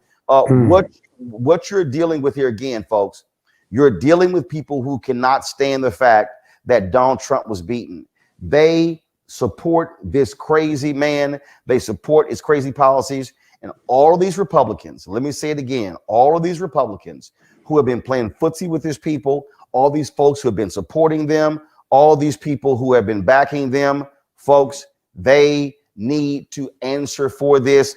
DC police announced 13 people have been arrested. Please explain to me how in the hell only 13 people have been arrested when we saw hundreds and thousands of these people literally storming the United States Capitol. There's no other way to explain any of this other than they allowed this mayhem to happen. They allowed these people to do what they did. Go to my iPad. This is that crazy black Republican, David Harris. Again, another one of these rabid Trump followers. They have blood on their hands as well. Every single person, the 74 million Trump supporters who voted for him, you caused this to happen today. We're not going to sugarcoat any of this. You caused this to happen. It's pure and simple what you caused to happen. That's what you have caused. I want to go to my panel right now. A. Scott Bolden is former chair of National Bar Association Action Committee. We have D. Hawkins Hagler, former Georgia State Representative. Folks, let me know when Monique Presley, legal analyst. Monique is on, legal analyst and crisis manager, joins us as well. Scott, I'll start with you, and that is to see what has taken place today, to see police there out in front of the U.S. Capitol, to see it on lockdown. They literally are going room to room in the U.S. Capitol to make sure that all of these Trump white domestic terrorists are no longer in the Capitol. Some of these folks have said they plan on staying there. This again right here, this is some video that was shot here of them earlier in the Capitol Rotunda. This is, again, they stormed the U.S. Capitol. This is some of that video. This is some of that video here. Here is, I'm going to show you in a second. This is, again, some of the other video of them marching. And remember, Donald Trump, he wanted more from that march, the Capitol. So he ordered them. He said, march to the U.S. Capitol. That's right.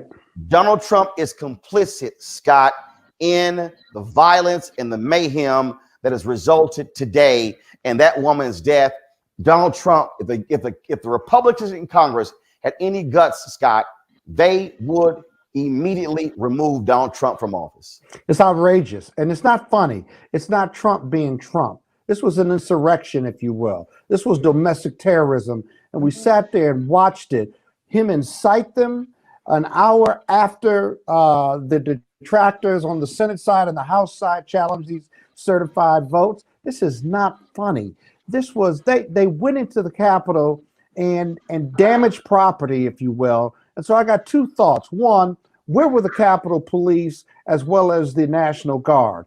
I'm not a conspiracy theorist, but I got a really good, strong suspicion that they were told to stand down. There is no way, if Black Lives Matter, you should get the picture of what the Capitol looked like with the military surrounding it when Black Lives Matter protested, and then look at the Capitol when these Trump supporters got there at being incited by Donald Trump. Secondly, there are only 13 people that have been arrested. There will be more, but you raised a really good point. They got to go room to room, and anybody who's been at the Capitol, that is a monstrosity of a building. They have underground tunnels that take members to do their vote. They have offices. They have kitchens. They have all kinds of rooms where these people could be hiding out in. And they got to the speaker's desk and left her a letter, as I understand one of the reports. Are you kidding me? This is a sad day in America. And I got to tell you, they've got to do the work, though. They cannot let this stop this certification. And those detractors on House and Senate side, they need to go sit down somewhere because they're the problem and they're part of this crisis that we saw unfold today at the Capitol. It's time to be smart. When we control our institutions, we win. This is the most important news show on television of any racial background. Y'all put $2, $3, $4, $5, $10, $15, $20, $30 on this and keep this going. What you've done, Roland, since this crisis came out in full bloom. Anybody watching this, tell your friends. Go back and look at the last 2 weeks, especially of Roland Martin Unfiltered. I mean, hell, go back and look at the last 2 days. You've had sitting United States senators today, Klobuchar and Harris. Whatever you have that you can bring to Roland Martin Unfiltered to support it, please do, because this information may literally save your life. Watch Roland Martin Unfiltered daily at 6 p.m. Eastern on YouTube, Facebook, or Periscope, or go to RolandMartinUnfiltered.com. Support the Roland Martin Unfiltered Daily Digital Show by going to RolandMartinUnfiltered.com. Our goal is to get 20,000 of our fans Contributing $50 each for the whole year, you can make this possible. RolandMartinUnfiltered.com. Support Roland Martin Unfiltered. Be sure to join our Bring the Funk fan club. Every dollar that you give to us supports our daily digital show. There's only one daily digital show out here that keeps it black and keep it real as Roland Martin Unfiltered. Support the Roland Martin Unfiltered daily digital show by going to RolandMartinUnfiltered.com. You can make this possible. The issue of the 25th Amendment has come up a lot. As I said, Vice President Mike Pence, according to his advisors, has said he is not going to move forward with that. So what exactly is the 25th Amendment and what could its impact be? Joining us right now is constitutional law expert Dr. Chris Metzler. Chris, first and foremost, you are conservative, you're a Republican, you've seen all of this madness, that what took place on yesterday. Surely you have to be embarrassed to watch these Republicans even still vote to not accept the electors of Pennsylvania and Arizona after what took place yesterday. And it just makes no sense. It makes absolutely no sense. And in fact, it was shameful. It was not, in my view, unexpected, though. But as we look at the Republicans who, well, let's start with the president. The president clearly has blood on his hands because there was no reason whatsoever to call people to Washington on the 6th of January. He knew the reason that he was calling them there. He knew what they were going to do. So, in fact, he's aided and abetted that. That's number one.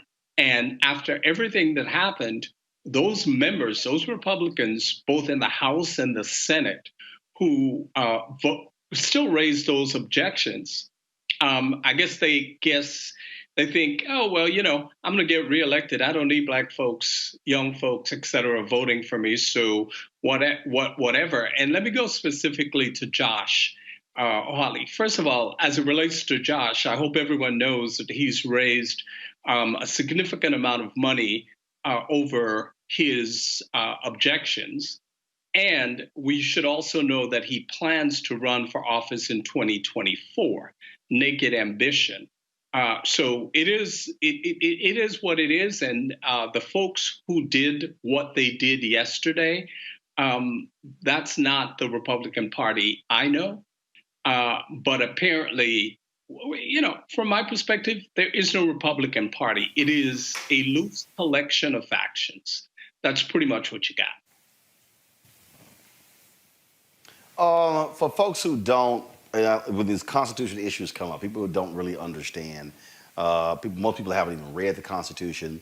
When you watch some of these movies, they give you the impression that all the cabinet officers have to sign a letter invoking the 25th Amendment. Is that true or not?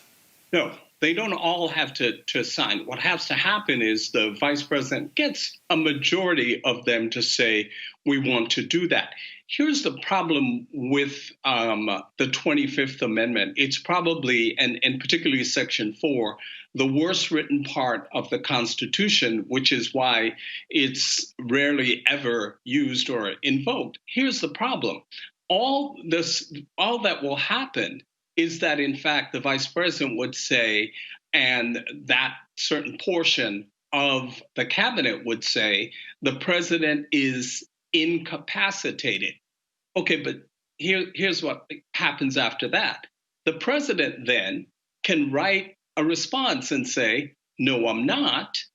And at that point, Congress has 21 days to resolve that. So in this particular case, it will go nowhere relative to the 25th Amendment. And keep in mind, the president can ban anyone from the White House. So it's not like they can trot up there and give him this and say, get out. That's not how this works.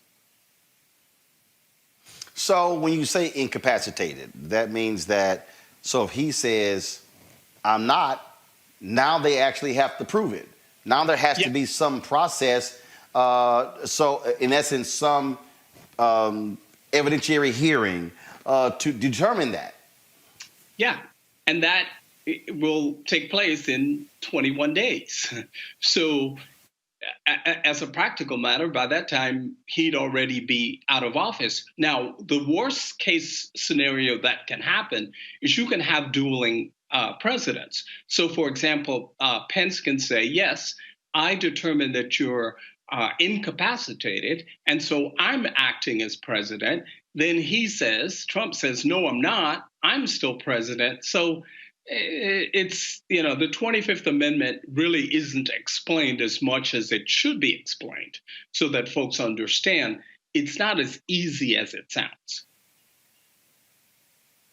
So, and for all the people who keep talking about it, again, you're talking about a very short period of time. So, the quickest way to get rid of the president is really to impeach him in the House. I mean, they literally now even on that, do they have to have a certain time frame? So, for instance, can the House literally in one day impeach Trump? Can the Senate actually have a one day hearing and vote to convict or to acquit? Yeah, they can do that. They can do that. There's no time period to do that. The problem is what will happen in this case is the obstructionists will obstruct that process. But technically, yes, they can do that. They can call everyone back and say, listen, we're going to do this in one day. This is the time. You're not leaving here until this is done in 24 hours. They can do that. As a practical matter, I don't think that's going to happen, but they could do it. Dr. Chris Metzler, we certainly appreciate it, man. Thank you so very much. My pleasure. Take care. That's why I want to go to Erica here. Erica, this is why I love it. All of these media folks today have been, oh my God, Chuck Schumer's come out and saying, invoke the 25th Amendment, and it's going on and on and on, the next person. But it ain't that simple. This whole notion that the 25th Amendment is just like this magic bullet. Yeah, if he simply says, I'm not incapacitated, based upon what? Are you telling me I have dementia? I have Alzheimer's? That I'm sick? No, I'm not. I'm in great health. All right, now what do you do? And so, look, the real deal is, to me, push for impeachment and conviction. Yep. Yeah. And, which means that if he gets convicted, he can't run for president again. Exactly. And I'm glad you're repeating that, because that just needs to be repeated over and over so it really does marinate into the frontal lobe of everyone's mind. That is what's going to have the most effect. Reese just laid it out for us a few moments ago, what this propaganda that we've seen that is now posted on Twitter is all about. It is about him continuing to be able to maintain the power that he has within the cult that he has created, right? And so when we look at what mainstream media has done with their participation in really forming the Frankenstein that they have before them, allowing him to call into shows, giving him carte blanche, explaining him away, doing the J.D. Vance, the hillbilly elegy profiles, breathless profiles over and over again over the folks that support him. Whatever the easiest fix is, whatever it is that they can get into the minds of the people that do consume these multi-alphabetic letter shows, to really just kind of say, this is something that's being done and we believe that it can be done. But when you actually have to break it down, listen to it, have it explained to you, that it is not as easy as it sounds. And I do believe that some of these people also do know that. When that kind of gets into the public discourse, then now is what is it that can be done? What can be effective? What can be effective is exactly what you said, exactly what Dr. Carr said, and that is he said that he was on board with those articles of impeachment that are being drawn up and to go ahead and to move that forward, because what that will do is really damage what he's looking to do, and that is to run again. This is a person who does not see anything wrong with who he is and what he's done, and that he has blatantly ignored the 360,000 souls that are no longer here as a result of a pandemic that is out of control because he showed no leadership, and we still don't have a national strategy. So again, thank goodness for Roland Martin Unfiltered, for people who are smart and that are able to share and roll this out for us. But I think that what this is also going to do just in these last waning days,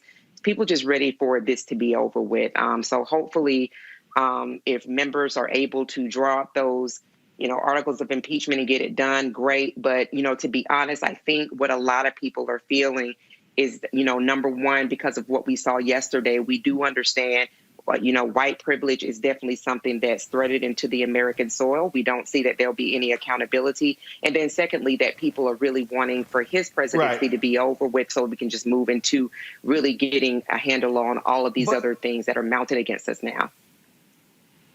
But it's not going away, Reese. It's not going away at all. Donald Trump it will still be there, and these idiots will follow every single thing that he asked them to do.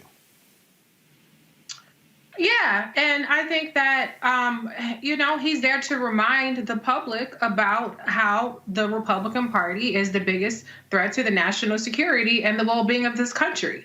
Because if you don't have a Trump, then you have a Josh Hawley, you have a Paul Ryan, you have a charismatic, thin, younger white man who, wears nice tailored suits and, is well-spoken and maybe even a little soft-spoken. And so, I love how Dr. Carr has always said, smile at Mike Pence, and he likes for people to show their cards. And I think that's what we have with Trump. Trump is dangerous, so I'm not trying to diminish that. We don't know what the hell he's going to do. He's starting shit with Iran a couple days ago. That's already fallen off everybody's radar. So he's dangerous, and he is a threat. But does the Republican Party get that? Do they have the balls to go against him? You still had 7 people vote against certifying the election in the Senate, and over 100 people in the House. So Donald Trump still has the Republican Party by the balls. To some degree, that could be helpful to the Democrats because he's an egomaniac, and once he's out of office, we have to be worried about him selling state secrets, and things like that. But in terms of the political warfare that he's going to wage on his own party, that's going to be their problem to deal with. So, I don't think that we're going to see any progress on this impeachment. That part is theater. The 25th Amendment stuff is theater. It's these folks trying to rehabilitate their images. Elaine Chao jumping ship, a couple other people jumping ship. It's just all about trying to misdirect the blame away from the people who have been complicit in this administration. But the last thing I will say, though, what I would like to see happen is for the Congress to come back into session to get these Biden-Harris appointees. Because from what I understand, and if I can recall correctly, they're not scheduled to come back until the 19th. That's the day before the inauguration. So there's no chance in hell that we're going to have any appointees confirmed on January 20th. So unless Biden comes in and immediately asks for the resignations of all these people, of all these Trump appointees, they're going to be behind the 8 ball. So listen, if you can get impeachment done, which I doubt, fine, but get back to the business of preparing for the incoming administration. Make sure that Warnock and Ossoff are seated, that Chuck Schumer is the leader, and that we can move on and start getting the Biden-Harris administration situated to address these demands very quickly, because we do not have any more time to spare in the middle of a pandemic. That's right. Greg, very simple, and that is this here. What we are looking at, we talk about this all the time. That clip I played from ABC, that was 5 years ago. And part of the problem is that we got this milquetoast ass commentary, even from a lot of black people on mainstream media, because they don't want to speak about whiteness. They don't want to speak about white supremacy and the threat that we're dealing with. The FBI has already said that white domestic terrorism is the greatest threat to the United States. It's these people here we're talking about. And so all of this, hey, let's just turn the page, reconciliation. No, I am unwilling to reconcile with white supremacy. I am not trying to go along and get along. I don't care about Mitt Romney's speech last night. Why? Because Mitt Romney wanted to be Trump's Secretary of State. I don't care about Senator Lindsey Graham saying that he has now accepted the election when he tried to get the votes overturned in Georgia, when he has kissed Trump's ass at every point over the past 4 years. I don't care that Mitch McConnell gave a statesman-like speech. No, I'm not trying to love these people. I've listened to some black commentators on other networks talk about, how we need to embrace the moment and this is a moment of healing. Bullshit. These folks do not want to heal. These people want to kill, steal, and destroy. They do not want to see black people voting. They do not want to see black or Latino folks voting. They want us to go back to where we have slavery without shackles. They do not want to share power. They do not want us to have any control whatsoever. They can't stay. Is how they recently use woke, how they attack us. We're going to talk about that with our next guest after your comment, Greg. This brother was attacked for wearing a dashiki in a courtroom, and he's a damn lawyer. If you saw these folks allow these racist terrorists to come into the U.S. Capitol. No, black folks do not fall for the okie doke. These people are not our friends. They're not our allies. We cannot work with them. Once you show me you choose to work with evil, I am going to take you at your word. Damn, working with you. You're right. You're right, Roland. And this is why this show, this space, now I just want to echo what Reese has said and what Eric has said. This is the gold standard of conversation right now in media across platforms. Because what we've heard tonight has been a very nuanced, very well thought out discussion of where we are and what the possibilities are. When Chris Metzler says that the Republican Party is basically a bunch of factions, that was a very important statement. And what Reese has said is right, and Erica has said it as well. There's probably very little, if in no possibility of doing 25th Amendment or impeachment. However, you know, this might be an inflection point in American history. They take decades, centuries even to build. But what can you do in retain that power? Because he ain't nothing but a carnival barker. But as long as he is in the field of play, he freezes the Harleys. He freezes the Cottons in them because they've got to maintain that white nationalist attitude. And that might just be the thing to allow him to do, be under investigation, do this kind of thing. By the way, Roland, where's our man Vernon Jones? Because I saw him out there. He joined the Republican Party on the platform. Yeah, his punk ass was there. He said he's joining the Republican Party. And I've been in Georgia 5 weeks. Let me just be as clear as possible. I'm trying not to cuss. Some of y'all say I cuss too much. But let me just go ahead and say this. Bitch-ass Vernon Jones hasn't shown up to anywhere I've been in Georgia for the past 5 weeks. And so, yeah, I know my mama and daddy probably ain't gonna like it, but I'm gonna say it again. Bitch-ass Vernon Jones hasn't shown up anywhere. And guess what?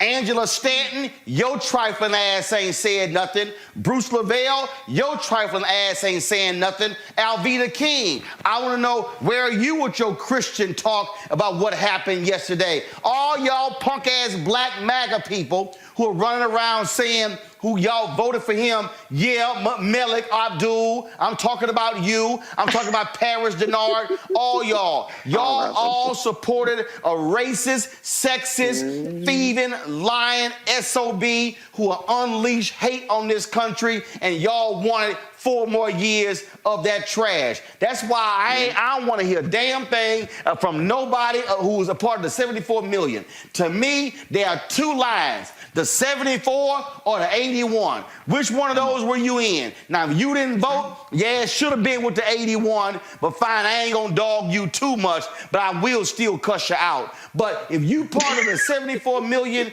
who voted for Trump, y'all can go to hell because y'all wanted 4 more years of this evil. It's time to be smart. When we control our institutions, we win. This is the most important news show on television of any racial background. Y'all put $2, $3, $4, $5, $10, $15, $20, $30 on this and keep this going. What you've done, Roland, since this crisis came out in full bloom. Anybody watching this, tell your friends. Go back and look at the last 2 weeks, especially of Roland Martin Unfiltered. I mean, hell, go back and look at the last 2 days. You've had sitting United States senators today, Klobuchar and Harris. Whatever you have you can bring to Roland Martin Unfiltered to support it, please do, because this information may literally save your life. Watch Roland Martin Unfiltered daily at 6 p.m. Eastern on YouTube, Facebook, or Periscope, or go to RolandMartinUnfiltered.com. Support the Roland Martin Unfiltered Daily Digital Show by going to RolandMartinUnfiltered.com. Our goal is to get 20,000 of our fans contributing $50 each for the whole year. You can make this possible. RolandMartinUnfiltered.com. Support Roland Martin Unfiltered. Be sure to join our Bring the Funk fan club. Every dollar that you give to us supports our daily digital show. There's only one daily digital show out here that keeps it black and keep it real. As Roland Martin Unfiltered. Support the Roland Martin Unfiltered Daily Digital Show by going to RolandMartinUnfiltered.com. You can make this possible. Because what we are dealing with here, folks, we are dealing with one of the most serious situations that we have seen in this nation in recent years. I need everybody who's watching me right now to understand this is not the end. Listen to me clearly. This is not the end. This will not be the last time we see this happen. What Donald Trump and the Republican Party has done is they have weaponized hate. They have weaponized evil. And then you take the conservative media. You take the conservative media and you take what they do. And you take how, for them, this is about patriotism and democracy. No, it's not.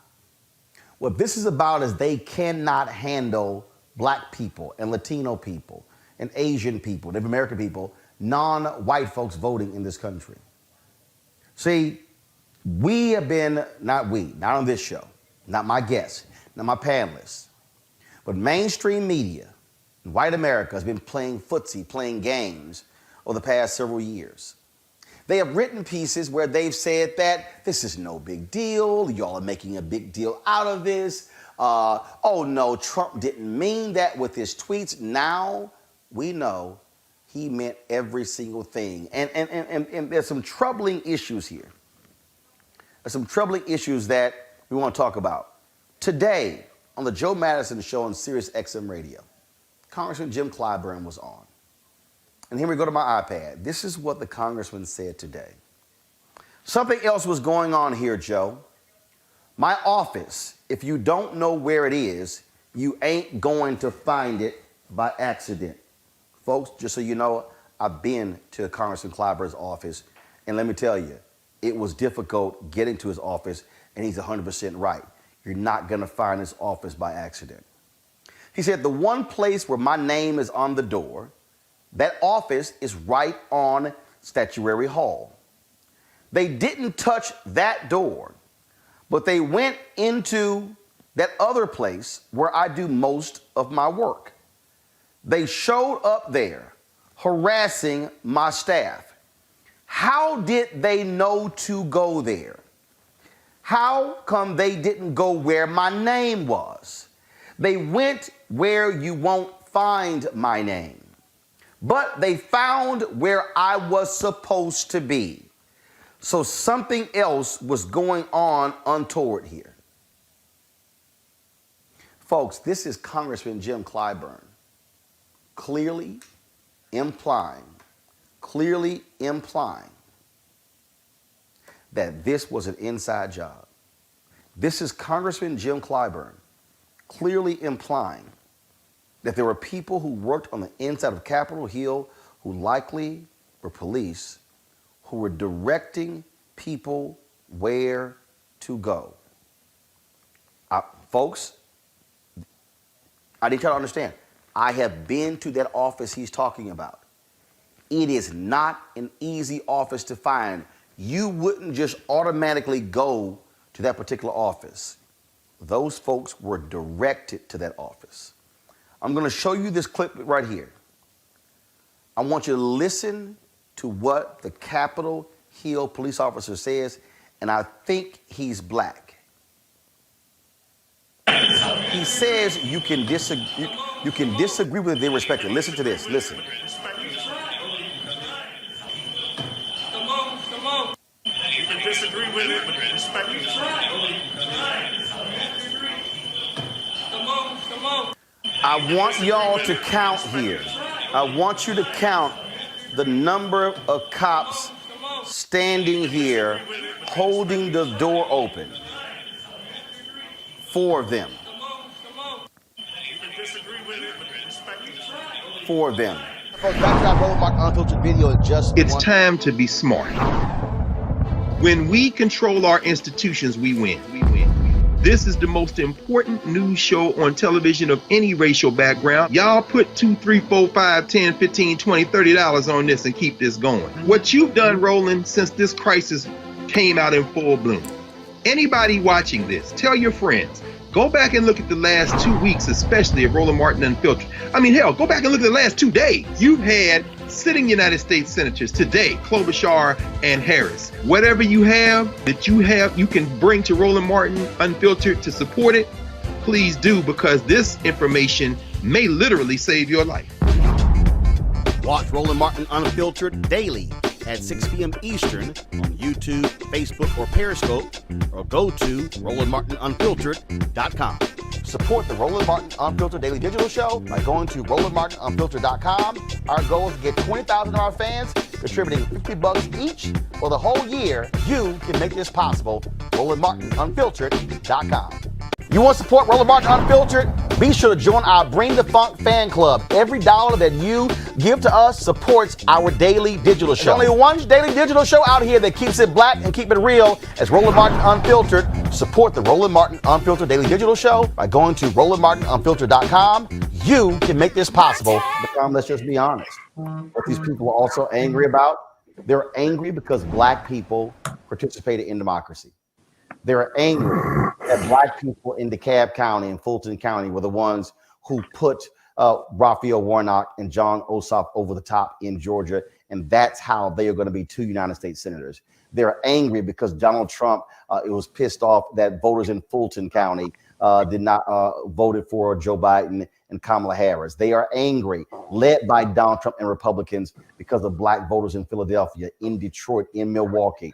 This whole shenanigan today, this whole sideshow when it comes to the electors was all because Donald Trump and the Republican Party are pissed off that black people wholesale rejected him and caused his defeat. And that's what we are seeing. We are seeing in 2021, white Americans do the exact same thing they did in previous eras when black people went to the polls and voted for their interest. First of all, Roland, thank you for having me on. I couldn't agree more. And I think the fact that we're seeing this happen on this day, the day after this historic election in Georgia, where you had turnout among black voters, that there is only one other election in this country, in the history of this country, in any state where more black voters went to the polls, and that was the general election in Georgia, where Joe Biden carried it. So this was the second highest turnout among black voters in any election in any state in the United States history. So to see this happening today, I think you're exactly right. I think what we're seeing is the inevitable result of violent denial that has been put forth by this president, but not just the president, his enablers, for the past 4 years.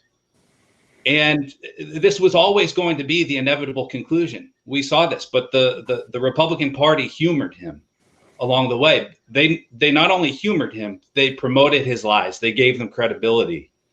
And so these people come to Washington unable to believe the reality, which was this coalition that defeated Donald Trump, led by voters of color, that flipped states like Georgia and Arizona and delivered these blue wall states of Pennsylvania and Wisconsin and Michigan. They couldn't possibly believe that to be true, despite the fact that now over 70 court cases have been put in front of various courts, many of them in front of judges appointed by Donald Trump, and every single one of them has been rejected.